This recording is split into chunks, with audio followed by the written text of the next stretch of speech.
ಗುಜರಾತ್ನ ಇತ್ತೀಚಿನ ಸ್ಥಳೀಯ ಸಂಸ್ಥೆಗಳ ಚುನಾವಣೆಗಳ ಮತ ಎಣಿಕೆ ಪ್ರಾರಂಭವಾಗಿತ್ತು.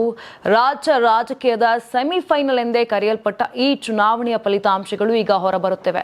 15 ಪುರಸಭೆ ನಿಗಮಗಳು, 84 ಪುರಸಭೆಗಳು, 34 ಜಿಲ್ಲಾ ಪಂಚಾಯತ್ಗಳು ಹಾಗೂ 260 ತಾಲೂಕ್ ಪಂಚಾಯತ್ಗಳಿಗೆ ನಡೆದ ಚುನಾವಣೆಯ ಮತ ಎಣಿಕೆ ಮಂಗಳವಾರ ಬೆಳಗ್ಗೆಯಿಂದ ಅಂದ್ರೆ ಇವತ್ತು ಬೆಳಗ್ಗೆಯಿಂದ ಆರಂಭವಾಗಿದೆ.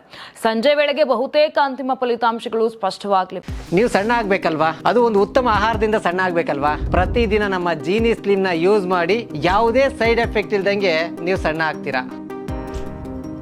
ಈ ಬಾರಿ 9,000ಕ್ಕೂ ಹೆಚ್ಚು ಸ್ಥಾನಗಳಿಗೆ ಸ್ಪರ್ಧೆ ನಡೆದಿತ್ತು.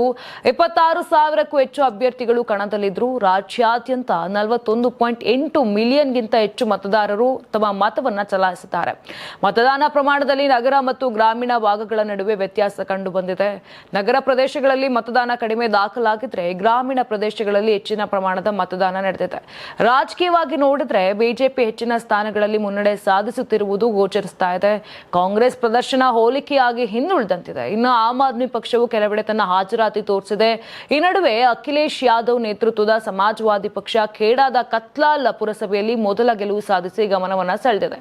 ಒಟ್ಟಿನಲ್ಲಿ ಈ ಸ್ಥಳೀಯ ಚುನಾವಣೆಯ ಫಲಿತಾಂಶಗಳು ಗುಜರಾತ್ನ ಮುಂದಿನ ರಾಜಕೀಯ ದಿಕ್ಕನ್ನ ಸೂಚಿಸುವಂತಿದ್ದು, ಪಕ್ಷಗಳ ಬಲಾಬಲ ಹಾಗೂ ಮತದಾರರ ಮನೋಭಾವದ ಸ್ಪಷ್ಟ ಚಿತ್ರಣ ನೀಡಲಿವೆ.